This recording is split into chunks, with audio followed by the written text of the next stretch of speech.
Pour la 37e semaine de l'année 2013, Pierre-Yves Noël vendange l'info. Les ministres priés d'abandonner leur smartphone au nom de la cybersécurité. Que pensez-vous de cette recommandation de l'Élysée, Ségolène Royal? Non mais allô quoi? Non mais allô? Non mais t'es ministre et t'as pas de smartphone? Non mais allô? Non mais on frôle la guerre mondiale. L'impressionnant incendie qui s'est déclaré cette semaine en plein centre de Châlons en Champagne n'était en réalité que des restes du concert de Patrick Bruel. Salut Chalon, ça va? Je vous ai explosé les oreilles là. Ouais. Vous êtes prêts à mettre le feu? Ouais. Ouais. Alors regarde comment je peux enflammer Chalon avec 19 000 vieux. Alors regarde comment je peux allumer Chalon et y mettre le feu.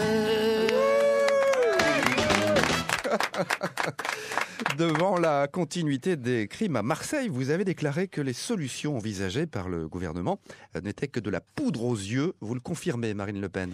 Eh bien écoutez, mon cher monsieur, oui, je le confirme, car à ce stade-là, je suis encore en deçà de la vérité. En effet, il y a fort longtemps que ce n'est plus de la poudre aux yeux, mais de la poudre à canon. N'ai-je pas raison, père? Oh, mais tout à fait, ma fille, n'est-ce pas? Cependant, votre expression, ce n'est que la poudre aux yeux, est un problème qui ne me touche qu'à moitié, n'est-ce pas? Mais enfin, père, je ne comprends pas votre action. Vous ne pouvez me désavouer en public, d'autant plus que vous-même me soufflez les réponses. Oh, quelle audace! Eh bien, vois-tu, Marine, lorsque je dis que l'expression que tu as employée, ce n'est que de la poudre aux yeux, ne m'affecte que de moitié, n'est-ce pas? Je veux dire par là, et tu es bien placée pour le savoir, ma fille, que je ne possède qu'un œil, et que par conséquent, il faut continuer à ouvrir le bon. Tout à fait, père. D'ailleurs, la nuit dernière, certains de nos militants ont constaté qu'il était ô combien difficile de dessiner une tête de cochon sur le chantier de la future mosquée de Mont. Conclusion, tout est bon dans le Mont. L'an prochain, la place de l'hôtel de ville de Reims va connaître une nouvelle dynamique. L'immeuble qui abritait les pompes funèbres Galichet, sera transformé en brasserie. Est-ce que vous confirmez ce chantier, Madame Hazan? Eh bien, oui, je vous confirme que c'est le chantier, comme toujours, place de la mairie.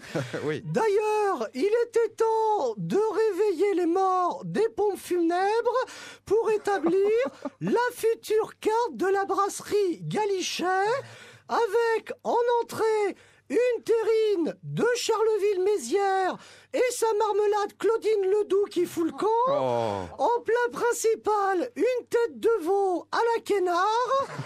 Pour le fromage, une martine au maroilles ou au brie. Oh, bravo. Et en dessert... Elle est bonne celle-là. Elle est bonne. Merci. Et en dessert, une bombe glacée façon Adeline et son biscuit de Reims en forme de robinet. La vendange de l'info, la suite dans 1 heure. À tout à l'heure, Thierry. Tout à l'heure. 2 hommes soupçonnés d'avoir voulu cambrioler la reine d'Angleterre ont été arrêtés, ce qui fait parler les vampes au lavoir de Boulle-sur-Suippe. Vous avez entendu ça, lycéenne? Il y a le bonbon anglais qui a failli se faire dérober son paquet. Moi, un jour, ça m'est arrivé. Eh ben, j'ai pas levé le petit doigt, j'ai laissé faire. Et en plus, ils ont même eu l'idée d'essayer de mieux violer. Ah bah dites donc, qu'est-ce que vous croyez, vous? Ils cherchaient de l'argent, pas de la viande, de la vieille jument avariée, comme chez Sponguero. Ah, de toute façon, vous pensez qu'à vous, hein, vous aidez jamais les autres. Oh, bah oui, mais je tiens à ma vertu, moi. Mais dites donc, Gisèle, qu'est-ce que vous auriez fait, vous, à ma place? Eh ben, qu'est-ce que vous croyez, lycéenne? Ça m'est aussi arrivé à moi. Tiens, une nuit, un cambrioleur est rentré chez moi pour chercher de l'argent, ça m'a réveillé. Eh ben, figurez-vous que je me suis levé. Et alors? Eh ben, j'ai cherché avec lui. Sacré Gisèle! Le CIO a confié les Jeux Olympiques d'été 2020 à Tokyo, ce qui a l'air de ravir notre invité, le ministre des Sports japonais, monsieur... Monsieur Tsunami Yakanashi. Pour vous servir. Merci. Oh oui, JO 2020, très bonne chose pour économie nippone. Économie nippone ni mauvaise. Oh oui, pays soleil levant très beau. Tokyo également, peuple japonais très beau, accueillant. Et japonais souriante comme ange des cathédrales à vous. Mais si, pas bon choix du tout, non, pas bon choix pour épreuve de natation. Ah oui, et pour quelle raison alors? Ah, parce qu'épreuve de natation se déroule dans baie de Fukushima. Alors, aucun chronomètre assez rapide pour suivre nageur irradié. Florent Madondou nager comme papillon nucléaire. Pas bon, pas bon. La salle culturelle L'Atmosphère dans les Ardennes à Rethel recevra de nombreuses vedettes, dont Patrick Sébastien, qui est notre invité. Et c'est la première fois que vous vous produirez à Rethel, n'est-ce pas Patrick? Ah ouais, putain, ça va être que du bonheur de me produire ici, c'est génial. Et puis j'espère qu'il y aura la petite Evelyne Adam, hein, parce que cette nana-là, je vais te dire, c'est que de l'amour, tu vois. Et puis... Je t'enverrai bien les bretelles pour me taper la demoiselle. Je lui ferai du bien sous la couette, c'est chouette, c'est fête. Avant la maison de retraite, c'est la fête. Allez, on accueille maintenant Muriel Robin qui a annoncé qu'elle allait épouser sa compagne Anne Lenain. Vous nous confirmez, Muriel Robin? Ah oui. Écoutez, bien sûr que je vais épouser ma petite pépette là. Bah alors ça, je vais pas me gêner, tiens. Ah, on a même prévu d'adopter un enfant pygmée, hein, et penser à son prénom. Alors je vous le dis tout de suite, hein, pour ne pas qu'il y ait de malentendus, hein, pas question de l'appeler Tagada soit de soi, hein, comme tout le sketch.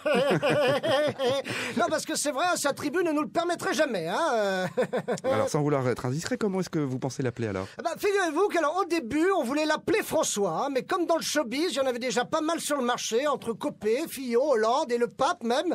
Hein, alors on s'est dit qu'avec nos deux noms à nous, on pourra le prénommer Robin le Nain. Hein, c'est bien ça, Robin le Nain, qu'est-ce que vous en pensez, hein? Anne et moi, on trouve que pour un pygmée, c'est nickel raccord. Hein. Alors pour la marraine, on hésite encore entre Mimi Mati et Passepartout, mais alors déguisé en fille. Hein. C'est promis, on vous tient au jus dès qu'on est gros. Hein. Voilà. La vendange de l'info, Pierre-Yves Noël, à réécouter sur francebleu.fr. Merci, bonne journée Pierre-Yves. Merci à vous.